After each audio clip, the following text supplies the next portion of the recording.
Assalamualaikum warahmatullahi wabarakatuh. Om Swastiastu. Izin memperkenalkan diri, nama saya Imade Dio Setiawan dari kelas manajemen 22A dengan NPM 2241104. Di kesempatan yang baik kali ini, saya akan membahas materi mengenai Rights and Return. Materi ini adalah materi dari mata kuliah manajemen keuangan. Sebelum kita membahas lebih jauh mengenai Rights and Return, alangkah baiknya kita mengetahui definisi dari right and return terlebih dahulu agar kita paham isi materi selanjutnya itu bagaimana.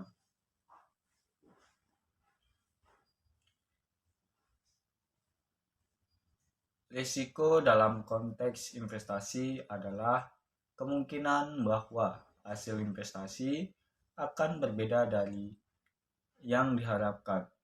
Ini dapat mencakup kerugian modal, ketidakpastian pendapatan, atau ketidakpastian nilai aset.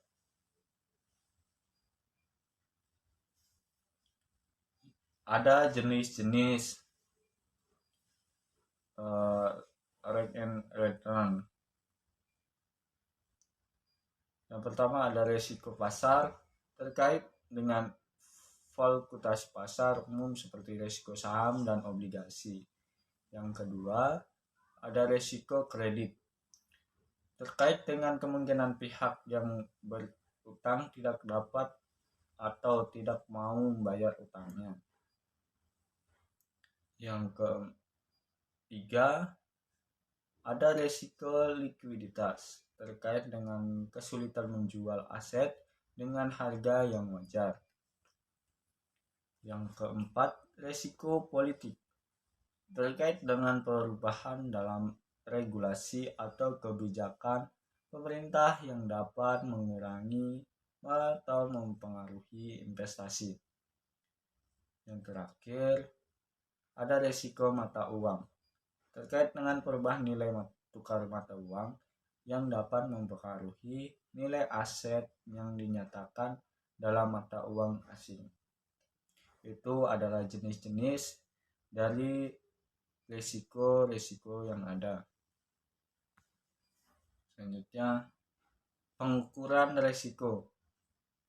Pengukuran risiko di sini ada 3. Yang pertama volatilitas, yang kedua ada beta, yang ketiga ada value and risk atau VAR. Volatilitas adalah pengukuran sejauh mana harga aset berfluktuasi seiring waktu.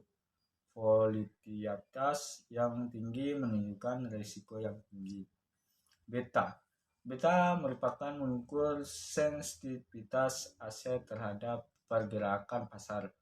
Beta di atas 1 mengidentifikasikan risiko di atas rata-rata. Yang terakhir ada value at risk atau VR, merupakan menyediakan perkiraan kerugian maksimum yang dapat diterima pada tingkat keyakinan tertentu. Selanjutnya, definisi pengembalian. Pengembalian adalah keuntungan atau kerugian yang dihasilkan dari investasi. Ini bisa berupa dividen, bunga, atau kenaikan harga aset.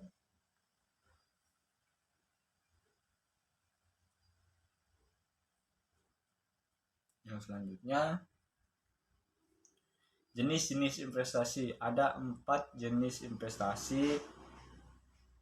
Yang pertama ada saham, yang kedua ada obligasi, yang ketiga ada reksadana, yang keempat ada real estate. Apa itu saham? Saham merupakan representasi kepemilikan dalam perusahaan. Pengambilan dapat berasal dari dividen dan kenaikan harga saham.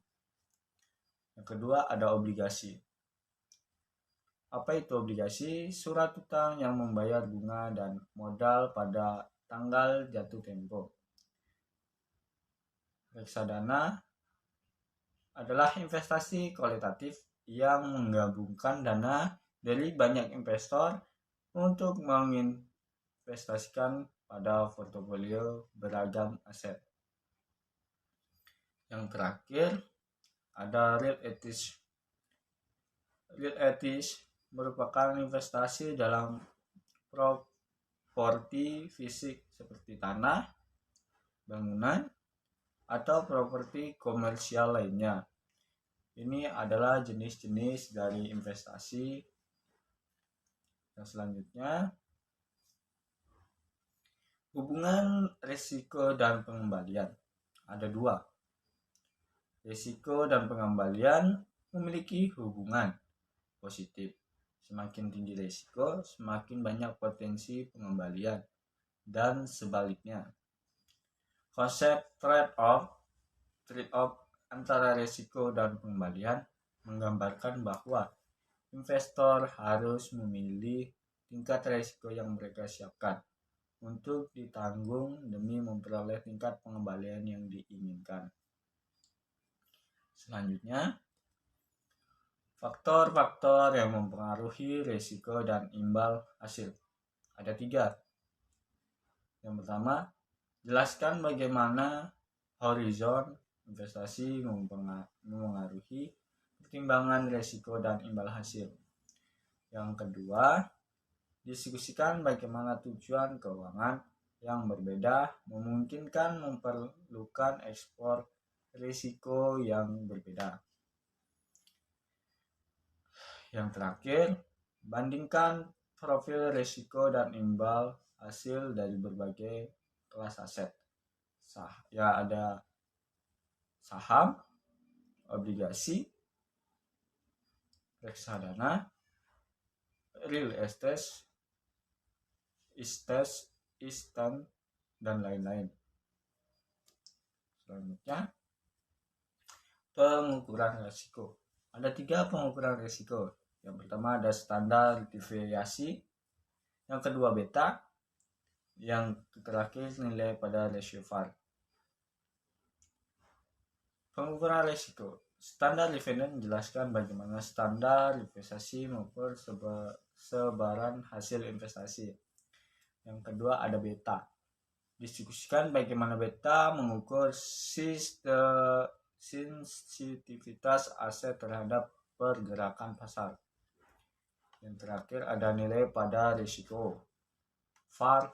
Kenali VAR sebagai alat pengukur risiko yang mengukur potensi kerugian. Selanjutnya,